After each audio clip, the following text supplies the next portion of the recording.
नरसंहारी राक्षस अंगुलीमाल को दीक्षा दे अपना भिक्षु बना लिया। हाँ,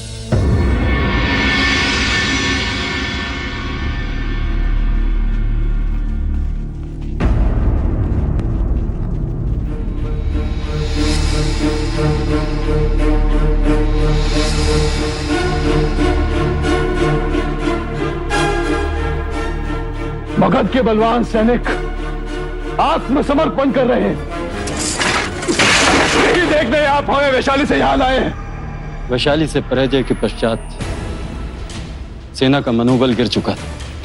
मुझे लगा आपको देखकर विजय की पिपाशा इनके मन में पुनः जाग उठेगी, पर ये तो विपरीत हो गए। महाराज, इस आपातकाल में हमारे पराजित सैनिक बुद्ध और उनके भिक्षुओं से प्रभावित हो रहे हैं। अब वो शौर्य गाथा नहीं, अहिंसा के गीत गाने लगे। युद्ध करना क्षत्रिय धर्म है, और यदि हमारे सैनिक अपने धर्म से विमुख हुए तो मगध कभी वैशाली पर अपना ध्वज नहीं फहरा पाएगा, और मेरा चक्रवर्ती सम्राट बनने का सपना मिट्टी में मिल जाएगा, जिसके लिए मैंने अपने पिता महाराज बिंबिसार तक को नहीं छोड़ा। महाराज बिंबिसार को भी बुद्ध ने ही पथ भ्रष्ट किया था, तब भी मैंने आपको चिताया था। बुद्ध नाम की आंधी एक दिन समूचे मगध को तहस नहस कर देगी। मैं चक्रवर्ती सम्राट बनूंगा। इस धरती पर आधिपत्य तो बनेगा, परंतु आपके मगध के हृदय में केवल राज करेगा बुद्ध। मैं कोई मनगढ़ंत बात नहीं कर रहा। मगध के जन जन ने हमारे धर्म को छोड़कर बुद्ध के मुक्ति के मार्ग को स्वीकार कर लिया है। मुझे खेद के साथ कहना पड़ रहा है, हमारे कई ब्राह्मण भिक्षुक बन चुके हैं। हमारा धर्म संकट में है। समूचा मगध खंडित हो रहा है।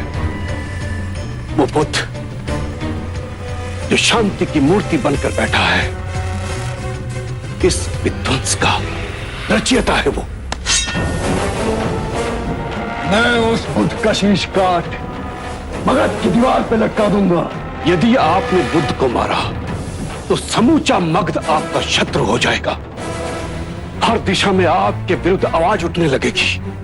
मगध के छोटे छोटे राज्य आपके विरुद्ध सर उठाने लगेंगे, और चक्रवर्ती सम्राट बनने का सपना आपका सदा सदा के लिए चूर हो जाएगा। चाहे जो भी हो जाए, पर बुद्ध को मैं ही मारूंगा। नहीं महाराज, यदि आप ऐसा करेंगे तो यह आपकी बहुत बड़ी भूल होगी। वो बुद्ध लोगों की आंखों के सामने भगवान बन जाएगा और आप एक राक्षस। मैं अजात शत्रु एक सन्यासी से हार जाऊं, मुझे मार नहीं सकता। आपको चिंता करने की कोई आवश्यकता नहीं। उसका वध होगा, अवश्य होगा, वो भी आप करेंगे, परंतु इस तलवार से नहीं। तो फिर कैसे?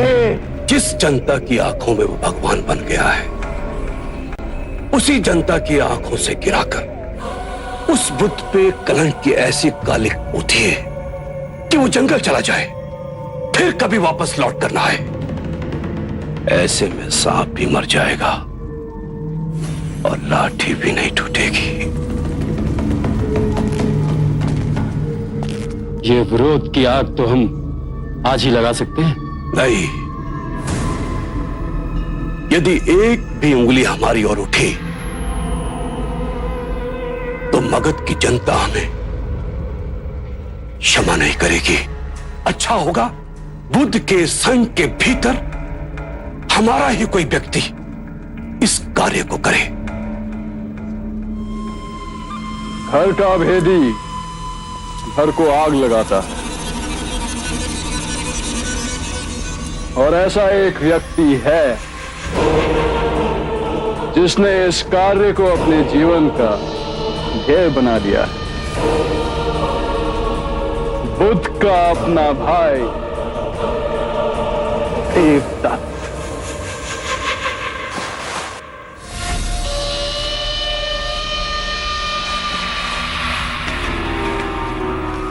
आओ मित्र।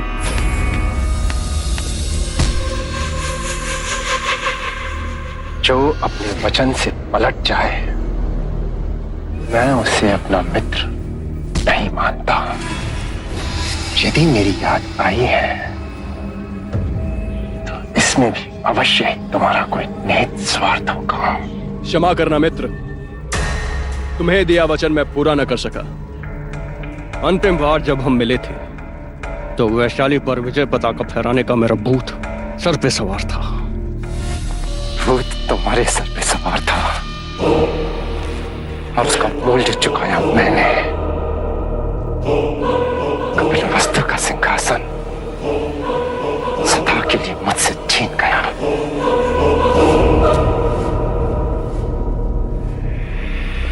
मित्र,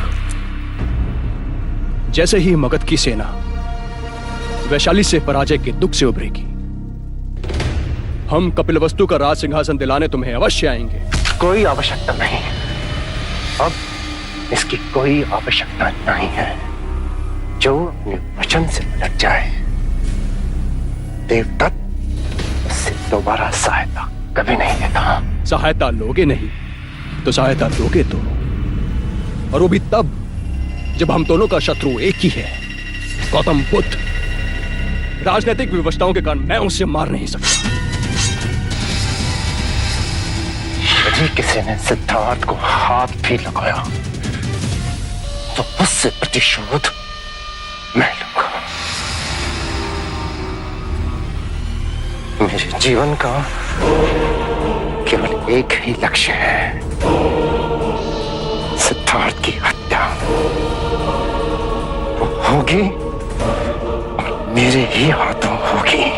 उचित भी है, सिद्धार्थ का वध तुम ही करो, और उसका वध कैसे करना है इसकी योजना हमारे पास है। बस सिद्धार्थ से अपना प्रतिशोध मैं लूंगा, और वो भी अपने तरीके से।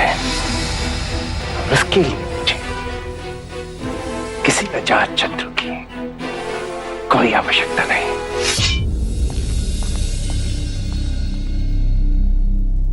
महाराज, इस देवदत्त को तो हम अपना मोहरा बनाकर खेलना चाहते थे। फिर चिंता कैसी? वो भले ही हमारा साथ न दे, पर कार्य तो हमारा ही करेगा। यशोधरा! यशो!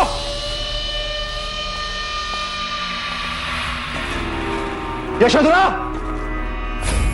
यशो! यशो!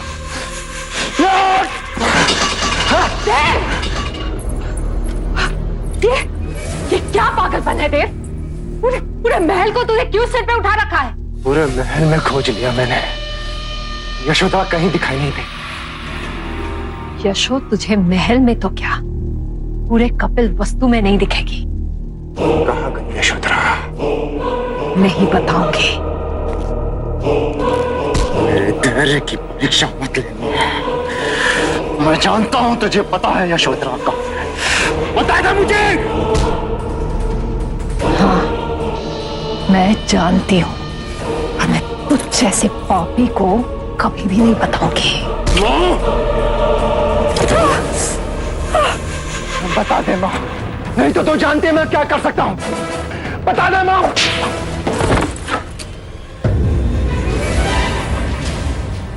ये क्या कर रहे हैं आप? वही जो तेरे बचपन में करना चाहिए था। तेरी उद्दंडता इतनी बढ़ गई कि तूने अपनी मां पे हाथ उठाया। उठाना पड़ा, उठाना पड़ा। जानते हुए भी ये बता नहीं रही है कि यशोधरा कहाँ है। तू जानती नहीं मां, यशोधरा के लिए मैं पूरे कपिल वस्तु को दिला के खाक कर सकता हूं। खाक!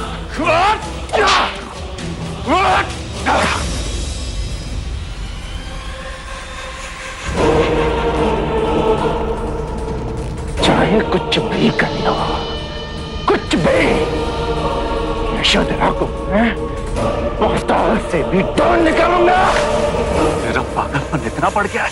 हाँ, मैं पागल हूं। मैं पागल हूं। यशोधरा के लिए मैं पागल हूं। आखिरी बार कह रहा हूं, आखिरी बार ध्यान से सुनो। यशोधरा को मुझसे कोई नहीं छीन सकता, कोई नहीं छुपा सकता।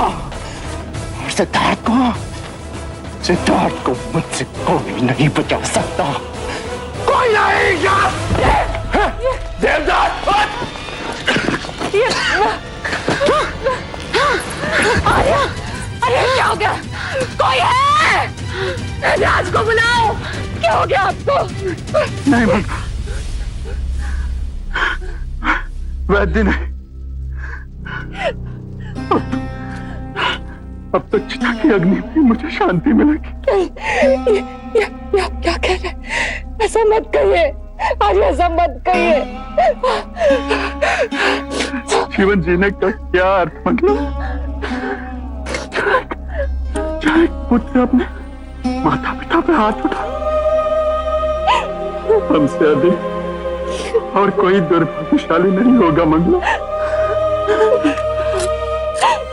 हमारे पुराने कर्मों का दंड है ये आर्य। केवल एक ही चिंता कि हमारी यशो सुरक्षित पहुंचे। हाँ आर्य, चिंता ना करें, यशो सुरक्षित पहुंचेगी।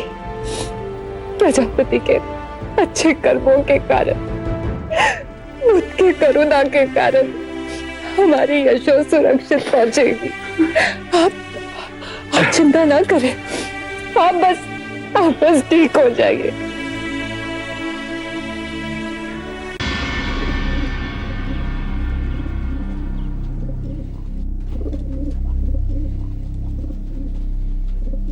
माँ, यदि इन्होंने मुझे भिक्षुनी की भिक्षा नहीं दी तो?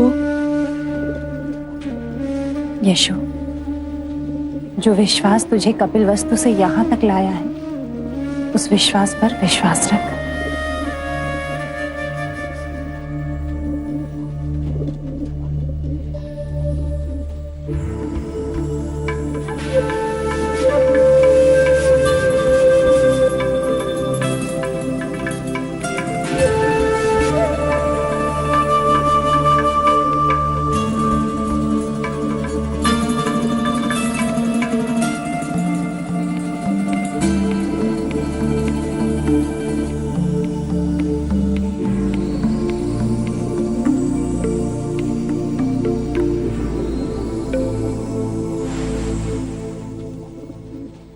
अपने अश्रु पहुंच लो यशोधरा।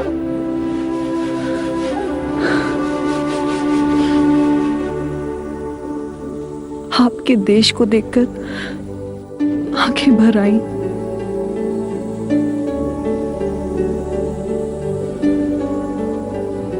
ये पुष्प स्वीकार कीजिए।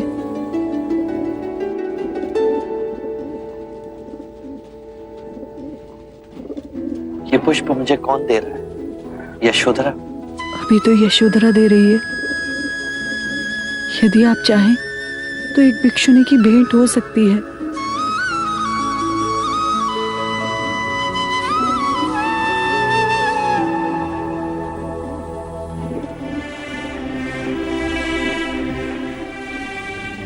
मुझे आपसे दीक्षा लेनी है। दीक्षा ले तुम्हें परम शांति तभी उपलब्ध होगी जब तुम भूतकाल से विमुख होगी, सिद्धार्थ से विरक्त होगी। यहां तुम्हें सिद्धार्थ नहीं मिलेगा।